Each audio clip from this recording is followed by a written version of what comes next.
Hello everybody, and welcome to this very quick discussion. I didn't really have the chance to record a coffee talk this week, but that's okay, because everybody is busy with the Splatoon 2 Testfire, and we were too, and we actually got to play it. And then it's me and my good buddy Gerjet Betker, Master Tenko, or the other guy on my YouTube channel. And I got a mug of coffee here, so it is a coffee talk. I don't have any coffee here. Shoot. Oh well. Yeah, we're gonna have like a quick 20-minute discussion what we thought of the Splatoon 2 Testfire. And the thing is with me, I naturally already played it quite a bunch at various preview events that I had for the Switch. So Ditto. Yeah, you had one preview event. I think the first question what would come into my mind is, how do the skills of Splatoon 1 translate to Splatoon 2 in your opinion? The skills and such are pretty fluid, to keep watery terms, but really, I'm used to play Splatoon 1 on the gamepad. Right. So the Wii U gamepad, the old tablet we all forgot to remember. It's so long ago the Wii U existed, and so during the Testfire and the preview event, I tried the different playstyles. So the Pro Pad, the Joy-Con in the dock holder, and the tablet mode, and it still feels pretty natural, but I miss the touchscreen controls of Splatoon 1 and Splatoon 2. I certainly do too, and I kind of hoped that when you were playing in handheld mode, you could simply select the player that you wanted to go to, but that's not really an option in Splatoon 2. It's either played with the Joy-Cons, either in the grip or loose in your hands or attached to the tablet, or there's the Pro Controller, and that is about the options that you have. It's still a diverse selection, don't get me wrong, but it's very different than what Splatoon 1 offered, which was built around the gamepad. Mm-hmm. And it's pretty annoying for everything map-wise, you have to press X. Yeah, I am totally not used to that. Like other Nintendo games train me that jump is X, and now I all of a sudden have to remind myself that it is B this time, which is... It's not that it's hard, it's just that you're too familiar with it in nature to be at X, and it only after the first half hour of the Testfire I got used to it, but constantly I have to remind myself that it's still there. Mm-hmm. And what's also more annoying, if you do the super jump, you don't just press left D-pad, right D-pad button. No, you have a kind of pointer, and the pointer must hit the player you want to jump to. That was a bit annoying. I'm used to touching on the screen, I want to jump to player 2, or pressing the left D-pad and I'm jumping to the character which is left D-pad. I think that option of choosing a directional D-pad is still there, but I think you have to press A2 at the same time. Which is, either way, that's still really annoying. I think it's not as direct as I would like. I mean, having the map function available that way is not really a problem. I mean, I could easily switch it on and switch it off. But it's mostly the jump elements of it that makes me kind of annoyed by it. And there needs to be like a smoother solution there, even though I'm not sure what that smoother solution should or must be. Especially with the new special attacks like Airstrike. Airstrike is wasn't in the preview game, but what is Splatoon without the annoying airstrikes in last second? Well, the airstrikes were in the preview build of when you were on tour, but it's like all of the weapons that we saw during those preview periods are here as well. So you have the Splat Roller, you have the Splatter Shot, you have the Splat Dualies, and you have the Sniper Rifle. I remember the name of it. But it's for me personally, I am most intrigued by using either the roller or the splat dualies.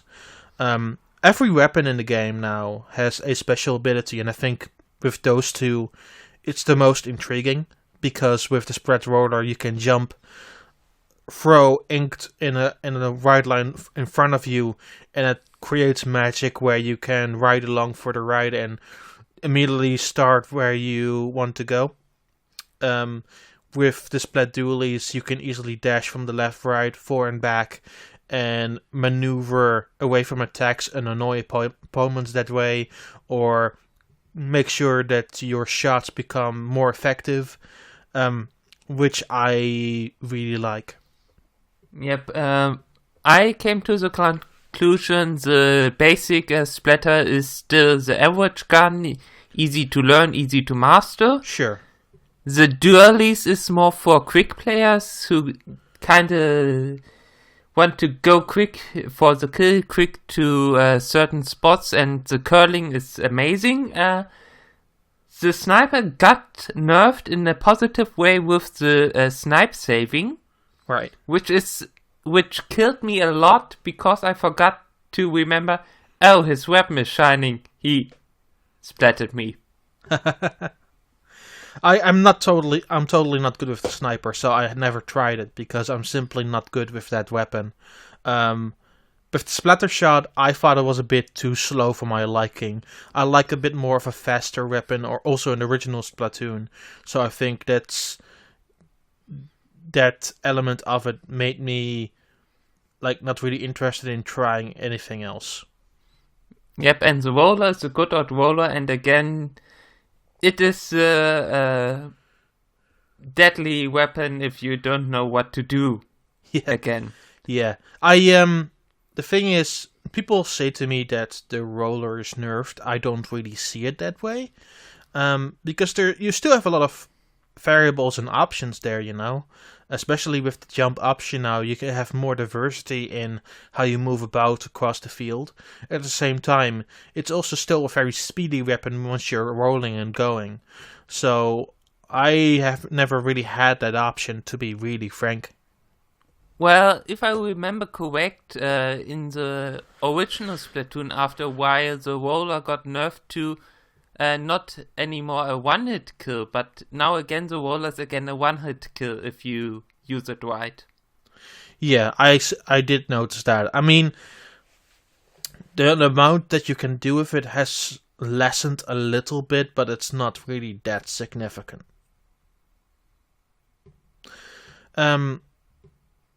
Then we go to the two maps that were available. One we already knew, that was the Reef, and we discussed that the last time in detail. But there's also a new map, which is the gym. It's a gym, yeah. It has some neat Easter eggs and secrets, but for Splatoon, more important is how the maps play. And I noticed the starting area coverage. I noticed a lot of new players which forget to cover the starting area with ink. Yes. For the final score.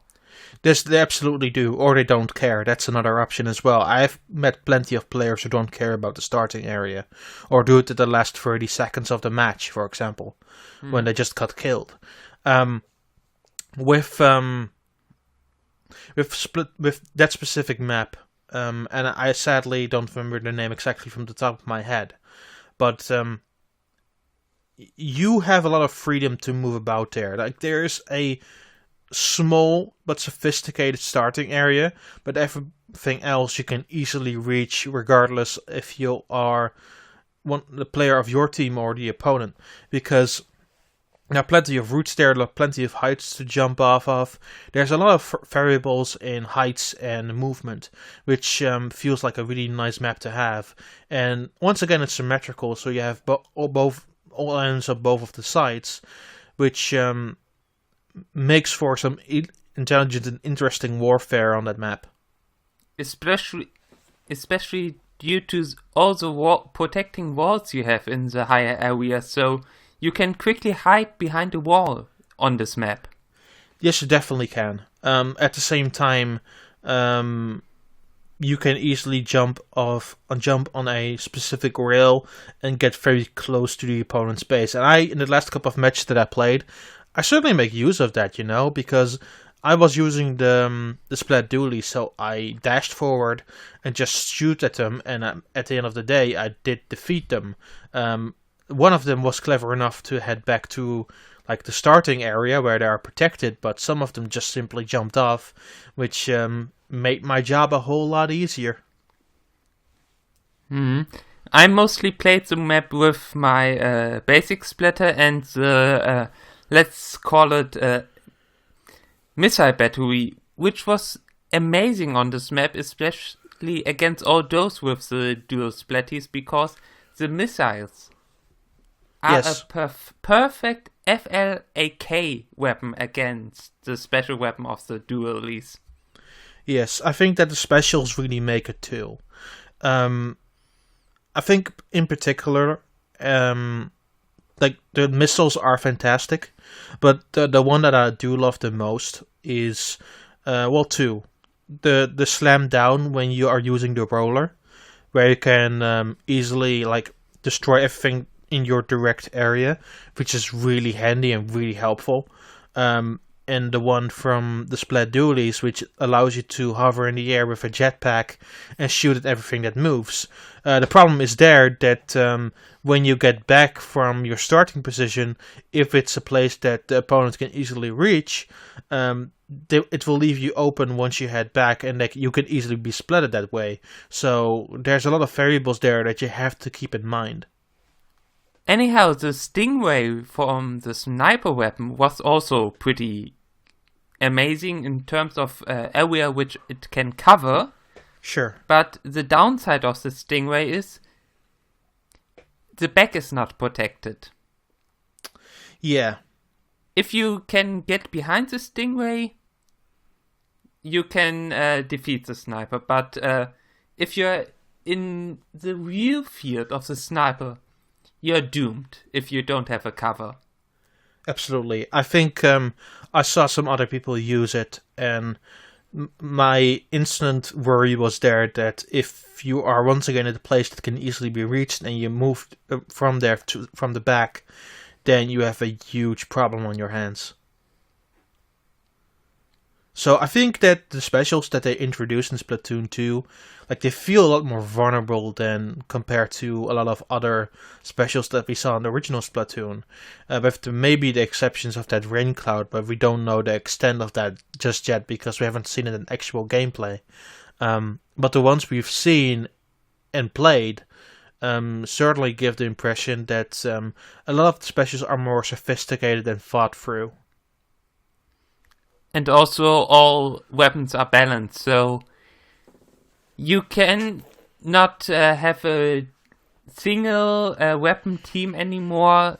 They all have special abilities which balance out the other special abilities of other weapons, so you don't just have to master your own weapon, but you also need to know how you can abuse the weaknesses of others. Right. No, I absolutely agree with that. As far as control schemes, though, have you mostly been using the Pro Controller or anything specific? In the preview event, I mostly used the Pro Controller. Right. During the Testfire, I used the basic 2 Joy-Con. In the grip or loosely? In the grip. Okay. And also I used the tablet mode. Tablet mode was pretty... Handheld mode, yeah. Handheld mode. I'm still used to the Wii U terms. Yeah, sure. And I mostly played also on the Wii U in tablet mode. Right. Because it's the easiest way to play Splatoon, and I'm really looking forward to how LAN mode really works. Right. And especially now that Splatoon is more concentrating on esports, this will be fun this summer. Absolutely, yeah. I hope it comes out early this summer, but I have the feeling it won't. and is sort of slightly disappointing. But we'll see about that, you know. My guess is between E3 and Gamescom, Right. so that early adopters of Splatoon 2 can qualify for a finals at Gamescom, which is held by Nintendo to get free tickets for Gamescom like last year. That will work. Yeah, absolutely. For myself at least, I used every single control scheme here at home. So initially, I played the first 1 hour and a half with the Pro controller. After that, I tried different options. I tried the Joy-Cons just loose in my hands, which feels kind of weird. Like, you have to move the gyro with the right Joy-Con and move the camera that way, and it feels kind of strange with how the buttons are positioned. While the left Joy-Con does all your basic movement and everything. I got used to that eventually, but it feels really weird at first, and it doesn't really feel that it's suited the best that way. But after a while, you feel it's totally playable, and I got some good kills out of there too. But I think the Joy-Con grip and the Pro Controller are definitely the ways to play. Second to that is definitely the handheld mode. Though I would put it more on the kickstand and play it in the tabletop mode more, because I love using like a regular controller. But it's not like it's totally unusable, and especially with the intricate movement that you need to do, once you're like in a swivel chair or you can freely move about, you feel it's kind of okay. Out of curiosity, did you play it with gyro controls on or also with gyro controls off? Because yeah. I noticed with the old Splatoon that if you turn off the gyro controls, a lot of tasks got harder. I definitely feel that way too, and I kind of can't unlearn the motion controls. So for me, it's, you know, I don't see it play it any other way. Maybe in handheld mode, if I really need to and I need to stick at one place. But we'll see when we get there. At this point, I'd rather prefer using the motion control. True. What I also noticed, because one thing I hated with the old Splatoon Splatfests, right, were the servers. But now, I never got a disconnect, I never got a lag, I never got a slowdown. Even when I streamed my first hour with the Global Testfire, there were no slowdowns, there were no lags, there were no disconnects, there were no ghost inklings. Right. I definitely had that problem too with the Wii U, where some of the online features would slow down significantly in a number of ways. When I was playing it on the Switch, I never had that issue. And tomorrow I will likely try to play it with just my mobile Wi-Fi, which will be terrible. But I will be at Dutch Comic-Con tomorrow, so I'll likely want to try to see if that even works. At the same time, though, I would rather prefer like searching like a Wi-Fi connection for something like that. But it's good to know that at least if you're playing at home or somewhere in your home, that it just works flawlessly. And I look really forward to playing it like constantly that way. I also look forward to stable internet connections, Splatfest, or since, as said, Nintendo is more and more investing into esports for Splatoon, how the LAN esport events here in Munich will play with Splatoon, because as we all remember, Splatoon is now an official game of the European Sports League. Right. European Esports League. Mm-hmm. So that will be interesting for sure. I think what Nintendo might do, and this is just a might, I don't really have any idea, to be really honest with you. If they're doing like promotional material or stuff like where they work with organizers, I can easily see like them setting up docks where you can put your own Switch into. Yep, with to charge the stuff, and also with an instruction which LAN you have to connect to. Yeah. So that you, or better, the spectators only have to watch the preview monitor, which is always the 9th switch, or maybe even Nintendo's going a step beyond and making an app for PC and Mac, or a browser-based app to control everything, because that would be awesome. In-house streaming. That would be really cool. Yeah, I'm not sure if they're gonna do that. I feel that they need to have something that makes that whole process easier. At the same time, I really commend them for making this such a interesting idea, where you can actually just take your console with you, just put it in the dock and go. And I feel that it's something that I could utilize for tournaments easily. And I also want Aloli and Mary-shaped Joy-Cons for the Splatoon launch.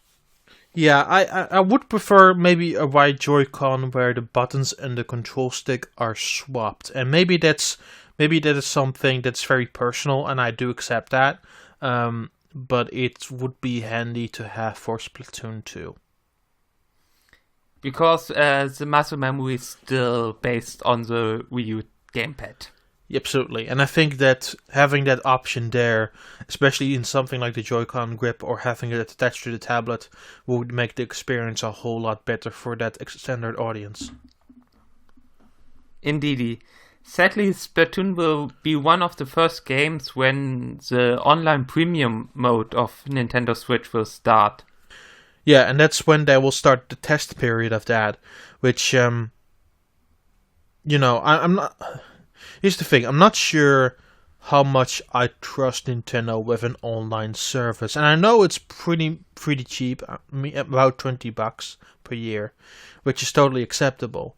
At the same time, Nintendo has shown in various other online areas that they don't really know what they are doing. And I want to give them the benefit of the doubt. Like we both said, like some other people had connection issues. We didn't. We had a really good time.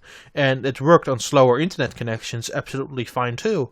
But I am still worried for when the full online experiences launches that it will get more complicated and more like weirder or odd. And Nintendo needs to convince us that that the online experience is worth paying for at the very end of it, because it's still a standard fee that you need to pay yearly. Yep, and all comparing it to the competition, but that's a discussion for another time. Yeah, I agree, absolutely. So let us end with the Easter egg of the lobby. Yes, the waiting room. In the waiting room you can move around the sticks, click the buttons or the D-pad, and then various sounds will out, or you get a higher pitched voice or a lower pitched voice, or you can change the reverb or add distortion, and it's really fun. Yep, I noticed the vocals were on the letter buttons, the background were on the directional buttons. Right. And the left stick, scratched with the speed volume of the vocals, and the right stick of the background voice. Yes, it did. Though it did make it more... It was more of a distortion with the background noise than anything else. But it was still cool to have. I still prefer a minigame, but it was cool to have while you were waiting in that waiting room.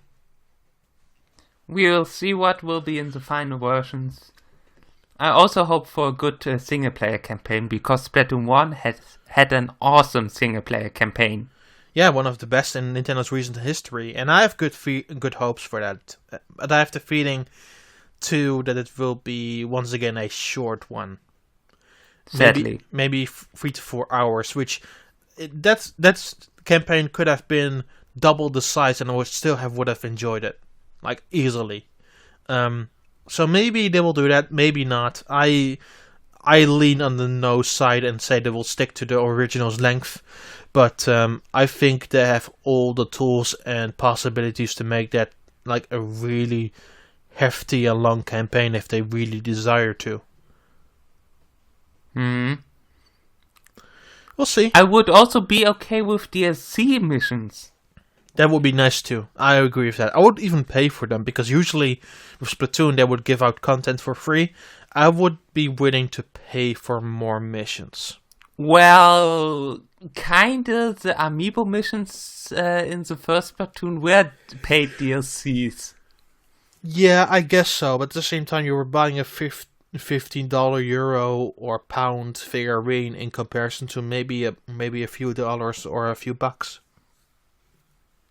Of plastic, yes. Yeah, Which still looks good on the shelf. absolutely. And they confirmed that there will be amiibo support for the new game, so we'll see what they will do, likely at a later date. I want a new Loli amiibo. What do you want? Mary. You want a new Marie Yep. amiibo? Okay, fair enough. Kelly The and German name is still named after a tasty mayonnaise replacement. That's neat. With Marie, it's interesting to see where that story will go. We'll only saw her from the back and at one shot in that trailer, so we don't know really all that much. So we'll see what happens in time. I think that's about all we have to say for this moment in time. We want to thank you all for listening. We might do another discussion when I played maybe some Fire Emblem Echoes at Dutch Comic Con tomorrow. We'll see about that. I will think about it for sure. Either way, thank you so much for listening. We'll wish you a very good morning, afternoon, or evening whenever you're listening to this. And we'll see you all next time. Bye bye. See ya!